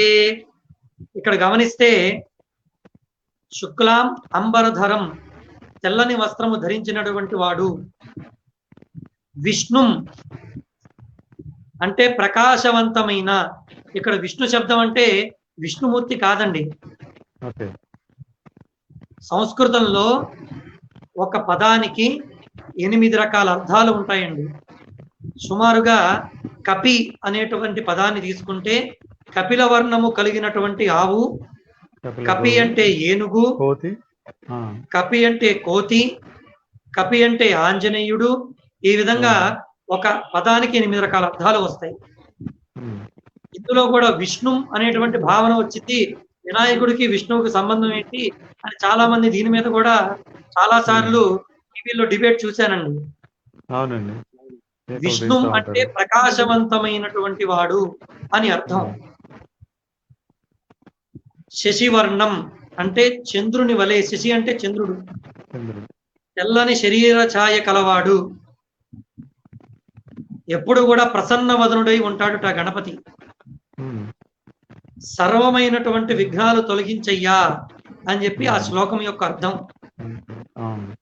కనుక మనం ఇక్కడ గమనించినట్లయితే మరి తులసీదేవి ఆ విధంగా వరం కోరినందువలన ఈ వృత్తాంతం అంతటినీ కూడా విష్ణు అనేటువంటి పదాన్ని పరిగణలోకి తీసుకుని ఆ గణపతికి అర్చన చేసేటువంటి విషయాలలో 21 పత్ర పూజలో తులసి కూడా ఒక భావం గనుక ఖచ్చితంగా వినాయక చవితి రోజున తులసి మాత యొక్క పత్రాన్ని ఆ వినాయకునికి అర్చన చేసేటువంటి అధికారాన్ని ఇవ్వడం జరిగింది. ఆ ఒక్కరోజు మాత్రమే అవకాశం ఉందండి. మిగతా రోజుల్లో తులసి పత్రంతో అర్చన చేయకూడదు. ఒక విష్ణు సంబంధితంలో ఎప్పుడైనా సరే తులసి పత్రాన్ని విష్ణుమూర్తికి సమర్పించవచ్చు, తులసి మాల వేయవచ్చును. ఈ విధంగా తులసి పత్రాన్ని అమ్మవారికి అయ్యవారికి సమర్పించవచ్చు.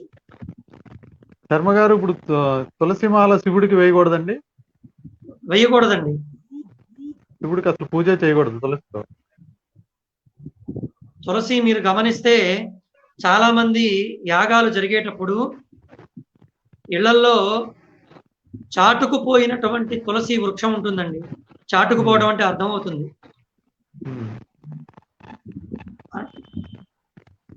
వినిపిస్తుందండి? చెప్పండి చెప్పండి. చాటుకుపోవటం అంటే ఒక్కసారి విపులంగా కొంచెం. ఎండిపోవడం అండి. Okay okay okay. తులసి గనక ఇంటిలో చాటుకుపోయినట్లయితే ఇంట్లో ఉన్నటువంటి యజమానికి కానీ ఎవరికైనా సరే అనారోగ్య సమస్య వస్తుంది. అది ఒక గుర్తు మనకి. ఆ చాటుకుపోయినటువంటి తులసిని యజ్ఞయాగాది క్రతువుల్లో తీసుకొచ్చి ఇస్తారు. ఏమండి పూర్ణాహుతిలో వేయండి లేదా హోమంలో వేయండి అని తీసుకుని ఇస్తారు.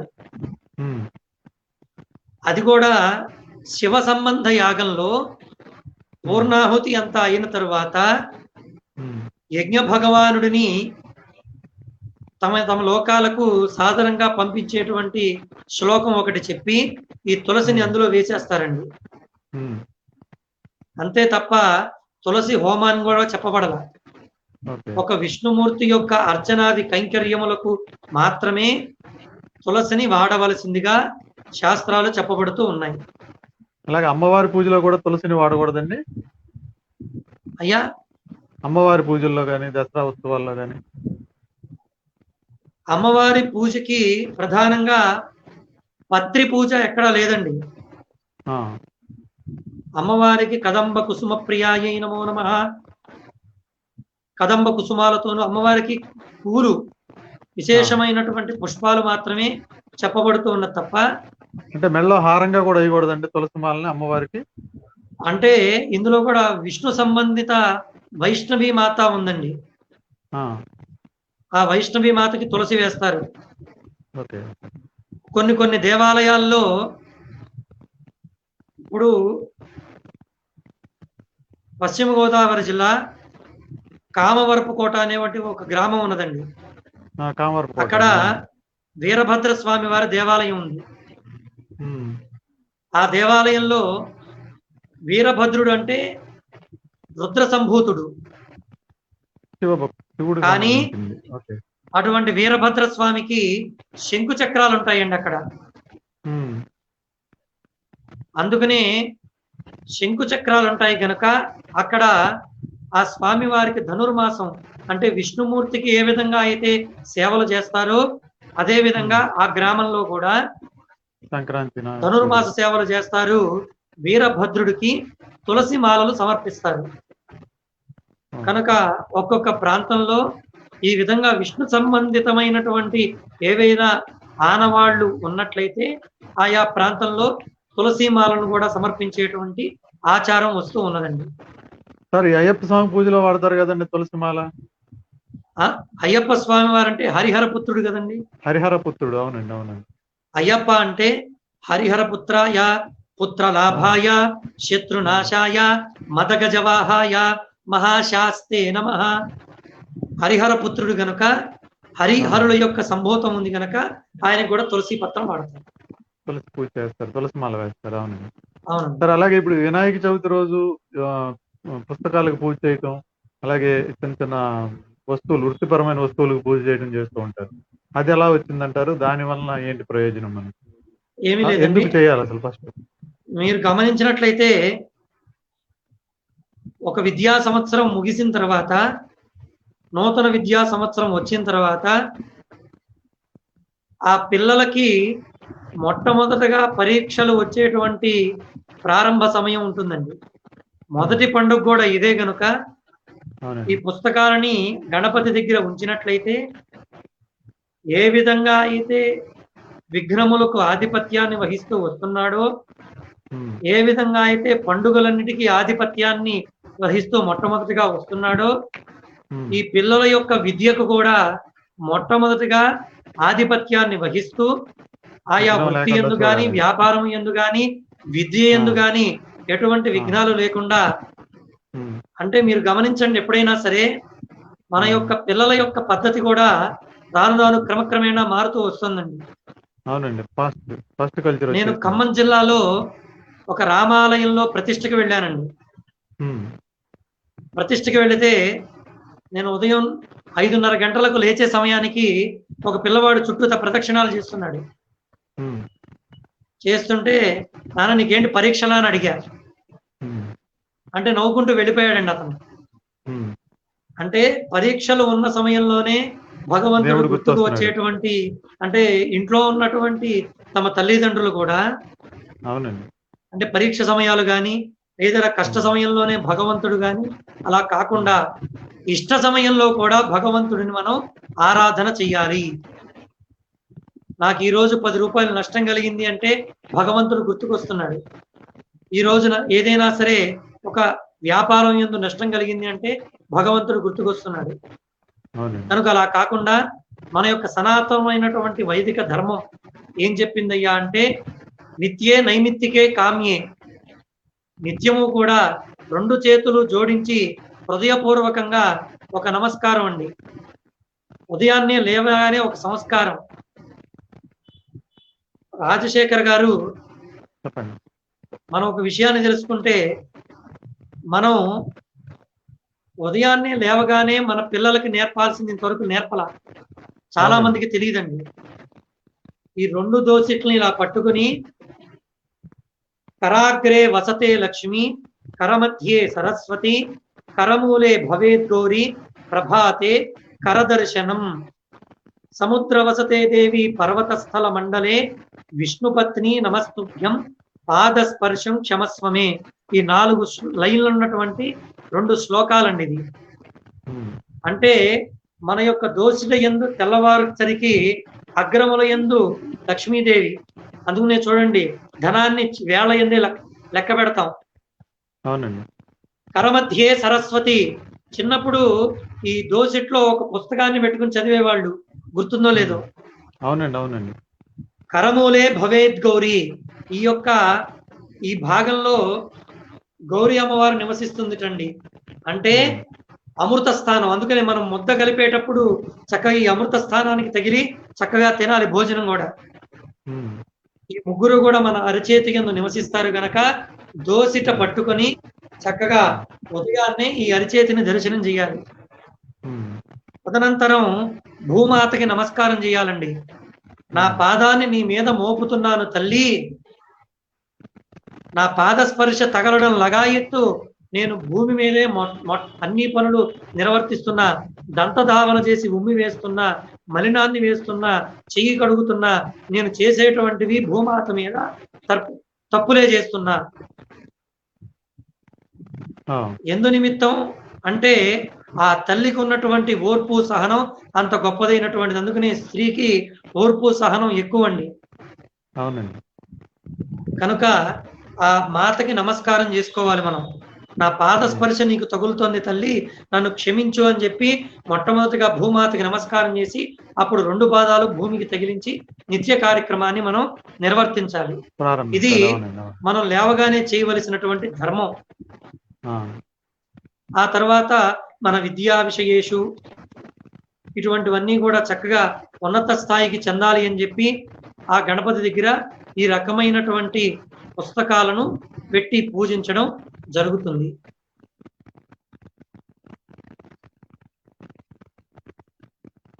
సాంకేతిక కారణాల వల్ల రాఘవ శర్మ గారి ఫోన్ లైన్ కట్ అయినట్లుంది. చాలా మంచి విషయాలు చెప్పారు ఆయన. తులసిమాల యొక్క విశిష్టత, తులసిమాల వినియోగం, అలాగే తులసిమాలని కేవలం విష్ణు పూజకు మాత్రమే ఉపయోగించాలని చెప్పి శ్రీ శర్మ గారు చెప్తున్నారు. అలాగే తులసి కోట వద్ద ఒక రాయిని ఉంచమన్నారు. రాయిని విష్ణు స్వరూపంగా భావించి ఆ రాయి కూడా పూజ చేస్తే అటు తులసి మాతకు ఇటు విష్ణుదేవుడికి ఇద్దరికి పూజ చేసిన ఫలితం లభిస్తుందని చెప్పి మనకు ఆయన చెప్పారు. అలాగే శుక్లాంబరధరం విష్ణు అనే పద్యం శ్లోకం గురించి కూడా ఆయన విశదీకరించి మనకు తెలియని విషయాలు ఎన్నో తెలియజేశారు. శర్మ గారు, సార్ ఇప్పుడు ఈ కరోనా వలన ఎవరింట్లో వాళ్ళే పూజ చేసుకోవాలి, ఈ పూజ ఎలా చేయాలి అంటే ఇప్పుడు మామూలుగా ఏంటంటే పుస్తకం మీద ఉంటుంది, ఆ పుస్తకం చదివేస్తాం అయిపోయింది పూజ అనుకుంటాం. అలా కాకుండా ఒకవేళ పుస్తకం అందుబాటులో లేకపోతే పూజ ఎలా చేయాలి? మొట్టమొదటిగా సంకల్పాదులు చెప్పుకొని ఖచ్చితంగా మీరు అడిగిన దానికి చాలా అద్భుతమైనటువంటి విషయం ఉందండి. ఎందుకంటే ఈ రోజున వినాయక వ్రత కథా పుస్తకం ఎవరి దగ్గర లేకుండా లేదు. ఖచ్చితంగా మనకు అదృష్టం ఏంటంటే వార్తాపత్రికల వాళ్ళు, ఇలాంటి విశేషమైనటువంటి న్యూస్ ఛానల్స్ వాళ్ళు మనకి గొప్పదైనటువంటి అవకాశాలు ఇస్తున్నారు. అవునండి. ఇటువంటి విషయాల్ని మనం 10 మందికి తెలియజేయాలి. విద్యను ఎప్పుడూ దాచుకోకూడదు. కనుక విషయాన్ని 10 మంది తెలియజేయాలనేటువంటి ఉద్దేశంతో వార్తాపత్రికల వాళ్ళు కూడా చక్కగా వినాయక వ్రతం ఎప్పుడైతే వస్తుందో ఆ సమయానికి ఆ పత్రికల కింద ఒక పుస్తకాన్ని ఇవ్వడం అలా చేస్తూ ఉన్నారండి. కానీ మీరు అడిగారు కనుక మొట్టమొదటిగా పసుపు గణపతిని తయారు చేయాలండి. తయారు చేసుకుని ఇక్కడ మట్టి గణపతిని మాత్రమే పూజించాలండి. ఈ రోజున ఎంత ఎత్తు గణపతిని మనం పెట్టుకున్నా సరే మట్టి గణపతిగా ఖచ్చితంగా ఉంటారండి అక్కడ. అవును. పార్వతీ పరమేశ్వరుల చుట్టూత చెప్పండి. పార్వతీ పరమేశ్వరుల చుట్టూత ఈ గణపతి ప్రదక్షిణములు చేస్తున్నప్పుడు గంగాదేవి చాలా ఈర్షపడిందిటండి. నీలాంటి పుత్రుడు నాకు ఎప్పటికైనా కలగాలి అని చెప్పి గంగ కోరుకుందిట. అది విన్నటువంటి గణపతి నీకు ఖచ్చితంగా ఆ ప్రతిఫలం లభిస్తుంది తల్లి అని చెప్పి ఆ గంగాదేవికి వరం ఇచ్చాటండి గణపతి. ఏమని ఇచ్చారండి వరం అంటే, నీలోనే పుడతా, పూజలు అందుకుని నీలోనే కలుస్తా అని చెప్పి వరం ఇచ్చాట. అందుకనే చూడండి, నదీ తీరముల యందు ఆ యొక్క నీటిలో కరిగేటువంటి మట్టిని సేకరించి దాని నుంచి చక్కగా మట్టి గణపతిని తయారు చేసి, అందుకనే సహస్రలింగార్చన అంటారు. మట్టితో చిన్న చిన్న శివలింగాలు తయారు చేసి 1000 శివలింగాలకు పూజ చేస్తారండి. పార్థివలింగం అంటారు. అవునండి. పార్థివలింగం అంటే మట్టితో చేసినటువంటి లింగం. అది కూడా తర్వాత నీటిలో జలదిలో వేస్తే, నదిలో వేస్తే కరిగిపోవాలి అటువంటి లింగం. అదేవిధంగా ఈ గణపతి కూడా అమ్మవారి యొక్క దివ్యమైనటువంటి ఏ కోరిక అయితే ఉందో ఆ కోరికను, గంగ యొక్క కోరికను నెరవేర్చడానికి ఆవిడ దగ్గర ఉన్నటువంటి ఆ సమీపాన్న ఉన్నటువంటి మట్టిని సేకరించి గణపతిగా సిద్ధం చేసి అర్చనను అందుకొని ఆ తరువాత నిమజ్జనం చేస్తాం. మరలా గణపతిని నిమజ్జనం చేసినటువంటి సమయంలో గంగలో కరిగే విధంగా ఉన్నటువంటి శ్రేయోదాయకమైనటువంటి మట్టిని ఆ గంగలో కలుపుతాం. అలా కలపడం ద్వారా ఏ రూపంతో అయితే గణపతి వచ్చాడు, రూపం లేదండి, మట్టికి రూపం లేదు తీసినప్పుడు. అవునండి. స్థూల రూపంతో వచ్చినటువంటి ఆ మట్టి సూక్ష్మ రూపంతో ఉన్నటువంటి నీటిలోకి కలిసిపోవాలి. ఇక్కడ మీరు స్థూల సూక్ష్మ 2 విషయాలు.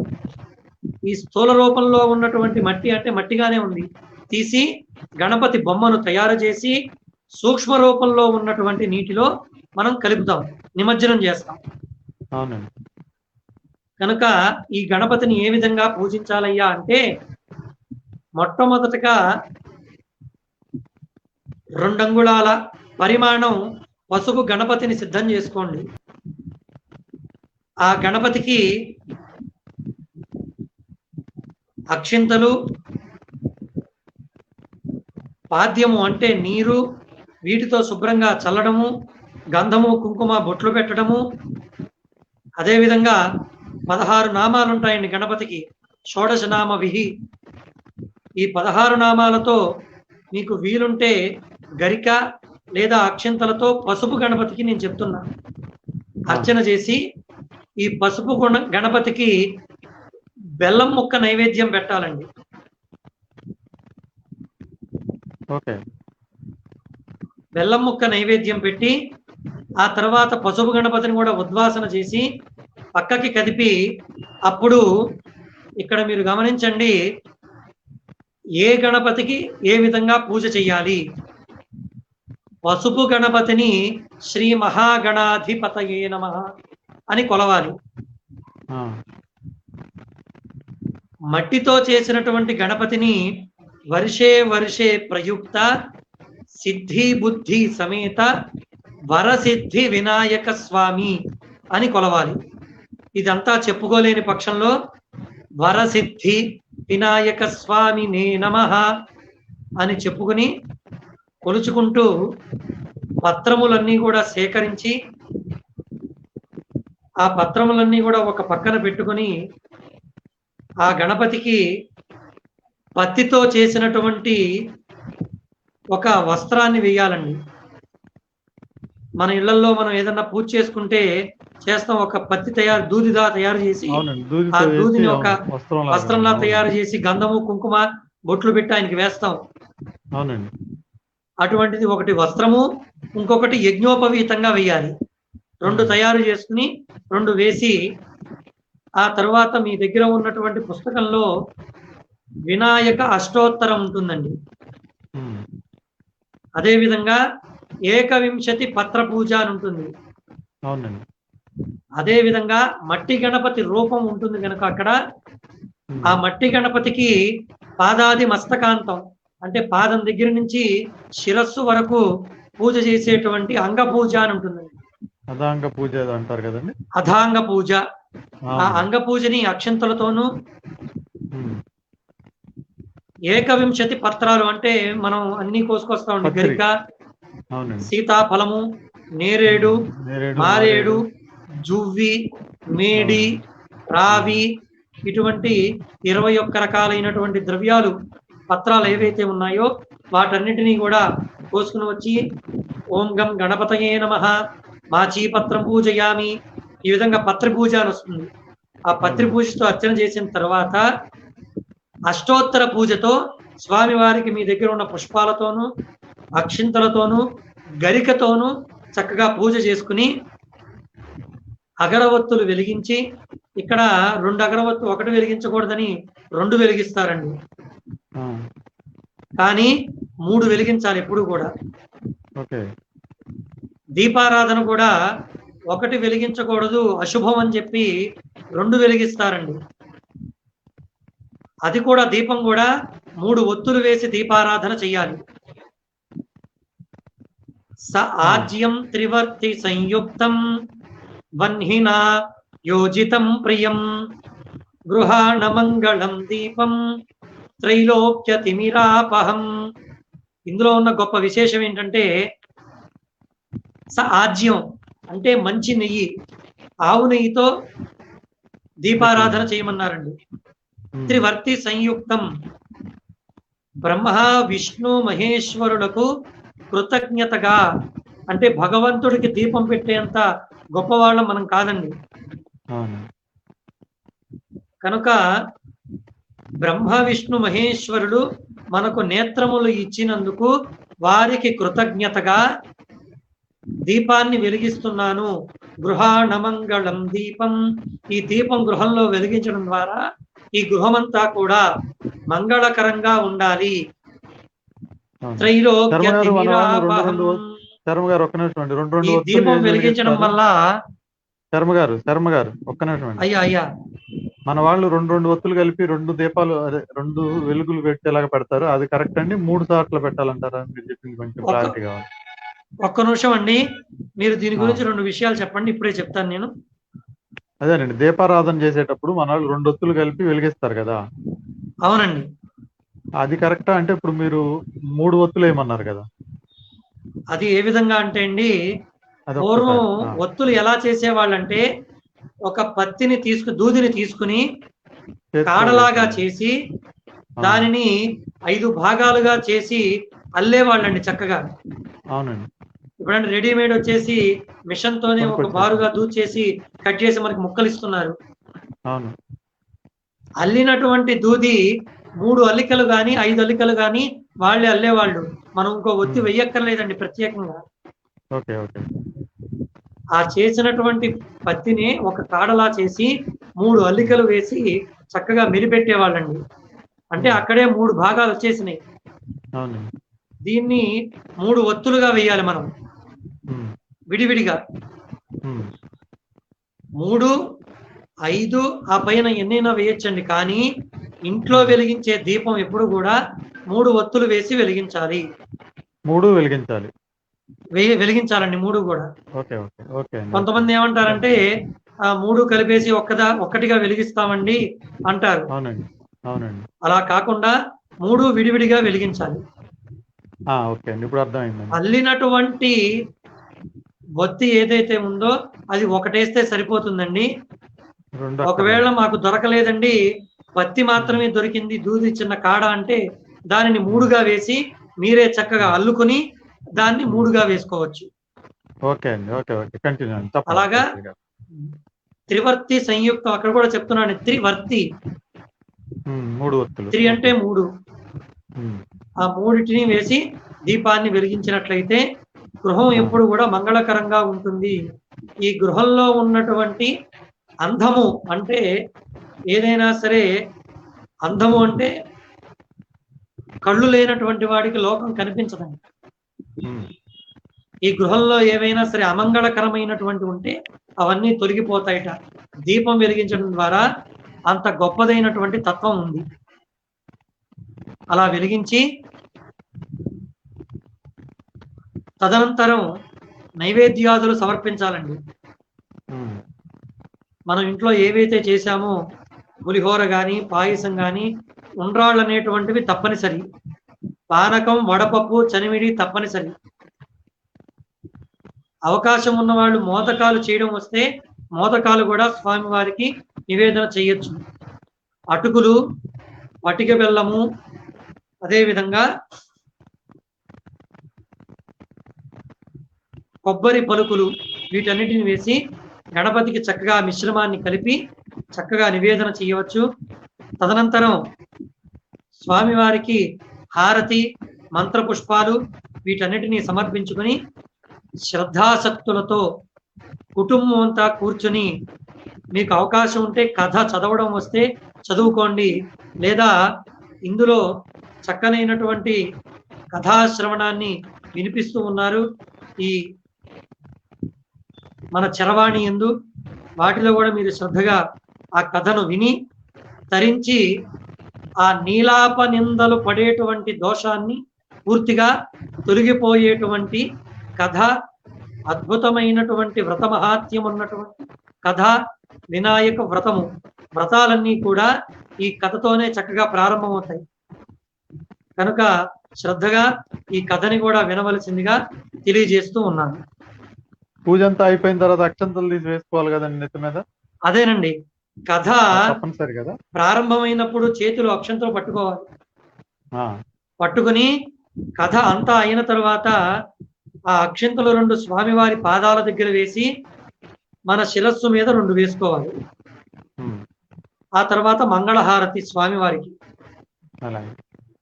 సమర్పించుకొని మరుసటి రోజున ఉద్వాసన చెప్పి, అంటే మరలా కూడా దీపారాధన చేయాలండి. ఉద్వాసన చెప్పడం సాయంత్రం అంటే కూడా వెళ్ళి డైరెక్ట్ గా తీసేయకూడదు. అక్కడికి సార్, వెళ్ళి ఉదయం దీపారాధన చేసి ముందు రోజు ఏదైతే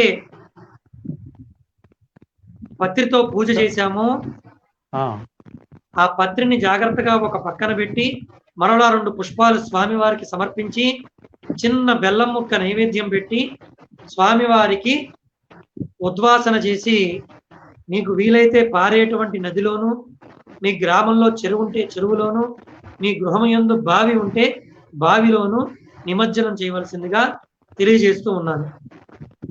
సార్ ఇందులో ఇప్పుడు పూజ, ఒక్క నిమిషం శర్మ గారు, పూజ సాయంత్రం అయ్యా. కూడా చేయాలండి. మనం మామూలు పొద్దున్నే వినాయక పూజ చేస్తాం, సాయంత్రం కూడా చేయాలా? సాయంకాలం దీపారాధన చేయాలండి. దీపారాధన, నైవేద్యం కంపల్సరీ. దీపారాధన చేసి బెల్లం ముక్క కానీ ఏదైనా సరే మీరు పాయసం కానీ వండినట్లయితే అది కూడా నైవేద్యం పెట్టవచ్చు. ఓకే అండి. ఇందులో అట్లాగే మీకు ఒక విషయం ప్రసాదం తెలియజేస్తానండి. చెప్పండి. స్వామివారికి ముందు రోజు పెట్టినటువంటి పుష్పం ఉమ్, సూర్యోదయం అయిన మరుసటి రోజు సూర్యోదయం అయిన తర్వాత ఎన్ని పుష్పాలైతే పెడతామో అన్ని పుష్పాలు కూడా ఒక్కొక్క గడియకి ఒక్కొక్క ఏనుగు అంత భారం అవుతాయండి స్వామికి. ఓహో, కనుక సూర్యోదయాత్తు ముందే ఈ కార్యక్రమం అంతా కూడా పుష్పాలు నిర్మాల్యాన్ని తీసివేయాలి. లేదంటే గనక ఒక్కొక్క గడియకి ఒక్కొక్క పుష్పం ఒక్కొక్క ఏనుగు అంత భారమై ఉంటుందట శిరస్సు మీద. కనుక నిర్మాల్యాన్ని మనం తీసివేయాలి. సార్ మరి ఇప్పుడు నవరాత్రి పందిర్లో మొత్తం అలాగే ఉంటుందండి ఆ పత్తిరంతా? అదే మరుసటి రోజు తీసేయాలండి. తీసేస్తారు చాలా మంది. తీసేసి పందిర్లు అదేనండి పక్కన ఒక కవర్ లో పెడతారు. ఓకే, తీసి పక్కన పెడతారు. Okay okay. తీసి పక్కన పెట్టేసుకుని ఈ గణపతి నిమజ్జనం ఎప్పుడైతే జరుగుతుందో ఆ నిమజ్జనం రోజున తీసుకుని వెళ్ళి అది కూడా జలదిలో కలిపేస్తారు. సార్ ఇప్పుడు ఈ ప్రసాదం పెట్టాం కదండి, ఈ ప్రసాదం మొత్తం వినియోగించాల్సిందే కదా? వినియోగించాలండి, ప్రసాదాన్ని పారేయకూడదు కదా? వాడేయకూడదు. మొత్తం తినాల్సిందే. తప్పనిసరిగా అగ్నిష్టోమము, అతిరాత్రము, వాజపేయ యాగము ఇటువంటి క్రతువులు నిర్వర్తిస్తే ఎంత గొప్ప ఫలితమో స్వామివారి యొక్క ప్రసాదం అంత గొప్ప ఫలితం అండి. అందుకనే ప్రసాదం ఇవ్వగానే అందరూ వచ్చేస్తారు, తింటారు అనేటువంటి భావన మనలో ఉండకూడదండి. ప్రసాదం, భక్తి, ప్రేమ 10 మందికి పంచాల్సింది. అంత ఎక్కువ మందికి పెడితే అంత మంచిది, అంత ఫలితం మంచిదే, మంచిదండి. అవునండి. ఇంకా థ్యాంక్ యూ శాస్త్రి గారు, శర్మ గారు, చాలా మంచి విషయాలు. వినాయక చవితి విశిష్టత, వినాయక చవితి పూజ విశిష్టత, పూజ ఎలా చేయాలి ఇత్యాది విషయాలు, హిందువులకు సంబంధించి ఎన్నో విషయాలు మీరు తెలియజేశారు. చాలా సంతోషం అండి. ఈ పండగ శుభ సందర్భంగా మీకు శుభాకాంక్షలు, వినాయక చవితి శుభాకాంక్షలు తెలియజేస్తున్నాను. అలాగే మరొకసారి మరో పండుగలో మనం కలుద్దాం. మీ నుంచి మరిన్ని మంచి విషయాలు చెప్పండి. ఇంకా వివరంగా మీ అందరికీ కూడా ఈ యొక్క దివ్యమైనటువంటి దేవతా సంబంధ విషయాలని తెలియజేస్తాం. ఈ ఉదయతార న్యూస్ ఛానల్ వారు సంప్రదించి మరొకసారి చక్కనైనటువంటి దివ్యమైనటువంటి విషయాలను వీరి ద్వారా 10 మందికి తెలియజేసి ఈ దివ్యమైనటువంటి అవకాశాన్ని మాకు కల్పించారు. ఈ ఉదయతార న్యూస్ ఛానల్ వారికి, అదేవిధంగా వీక్షిస్తున్నటువంటి మిత్రులకు, శ్రేయోభిలాషులకు ప్రతి ఒక్కరికి పేరు పేరున ధన్యవాదాలు. స్వస్తి ప్రజాభ్య పరిపాలయంతాం న్యాయేన మార్గేణ మహీం మహిషాః గోబ్రాహ్మణేభ్యః శుభమస్తు నిత్యం. లోకాః సమస్తాః సుఖినో భవంతు. సర్వే జనాః సుఖినో భవంతు. ధన్యవాదాలు శర్మ గారు, చాలా మంచి విషయాలు. మరోసారి మిమ్మల్ని కలుద్దాం. ఇంకోసారి మరొక పండుగ సందర్భంగా కలిసి మరిన్ని విషయాలు షేర్ చేసుకుందాం. అలాగే మన ప్రేక్షకులకు అందిద్దాం. Thank you very much. అలాగే తప్పకుండా అండి, మీకు కూడా ఆగమ శాస్త్రంలో తెలియజేసినటువంటి విషయాలను తూచా తప్పకుండా ఏవైతే ఉన్నాయో శాస్త్ర సమ్మతంగా ఆ విషయాలను మీకు కూడా నేను తెలియజేస్తాను. మనం ఈ విషయం చెప్పడం ద్వారా 10 మంది మనల్ని విమర్శించకూడదు. ఇందులో ఉన్నటువంటి విషయాన్ని తప్పనిసరిగా ప్రతి ఒక్కరు కూడా ఆగమ సంబంధ విషయంగా భావించి ప్రతి ఒక్కరు కూడా ఆచరించాలని మనసా వాచ కర్మణ చకరణ శుద్ధిగా కోరుతూ ఉన్నాను. థ్యాంక్ యూ అండి. ధన్యవాదాలు శర్మ గారు. థ్యాంక్ యూ అండి. పసుపు కొమ్ము ద్వారా పసుపు కొమ్ము వచ్చిందనే మంచి విషయాన్ని శర్మ గారి ద్వారా మనం తెలుసుకున్నాం. అలాగే తులసి కోట వద్ద చేయాల్సిన పూజ, శుక్లాంబరధరం విష్ణు అనే శ్లోకం యొక్క అర్థం, ఇలా ఎన్నో ఇత్యాది విషయాల్ని మనకి శర్మ గారు చాలా చక్కగా వివరించారు. అదేవిధంగా కామవరపు కోట వద్ద ఉన్న వీరభద్ర స్వామి గుడిలో జరిగే పూజ గురించి కూడా శర్మ గారు మనకి తెలియజేశారు. అట్లాగే వినాయక పూజలో మనం పిల్లల పుస్తకాలు, అట్లాగే విద్యా సంబంధమైన వస్తువులను పెడుతున్నాం, మన వృత్తిపరమైన సంబంధమైన వస్తువులను పెట్టి పూజ చేస్తున్నాం. అలా ఎందుకు చేస్తున్నాం అనే విషయాన్ని కూడా శర్మ గారు చాలా చక్కగా వివరించారు. పసుపు గణపతి, మట్టి గణపతిని పూజ చేయాలని చెప్పి శర్మ గారు చెప్పారు. తప్పకుండా ఆయన చెప్పిన విషయాలు మనం పాటిద్దాం. అలాగే విఘ్ననాయకునికి ఇష్టమైన బెల్లం, పానకం తదితర ప్రసాదాలను పెట్టమన్నారు. ఆ ప్రసాదాన్ని వృధాగా పారేయకుండా 10 మందికి పంచమన్నారు. ప్రసాదాన్ని వృధా చేయకూడదు, వృధా చేయటం శాస్త్ర విరుద్ధం అని కూడా చెప్పారు. ఎన్నో మంచి విషయాలు తెలియజేసిన మన శర్మ గారికి ధన్యవాదాలు తెలియజేస్తున్నాం. అట్లాగే ఈ కార్యక్రమాన్ని వీక్షించిన ప్రేక్షకులందరికీ ధన్యవాదాలు చెప్తూ మరోసారి మరో మంచి ప్రోగ్రాంతో మీ ముందుకు వస్తాను. Bye, good night, take care. కరోనాకి జాగ్రత్తగా ఉండండి, ఇంట్లోనే ఉండండి, బయటకు వెళ్ళొద్దు. కరోనా మహమ్మారి నుంచి దూరంగా ఉండండి. మిమ్మల్ని మీరు కాపాడుకోండి, మీ పిల్లల్ని కాపాడుకోండి. Good night, bye.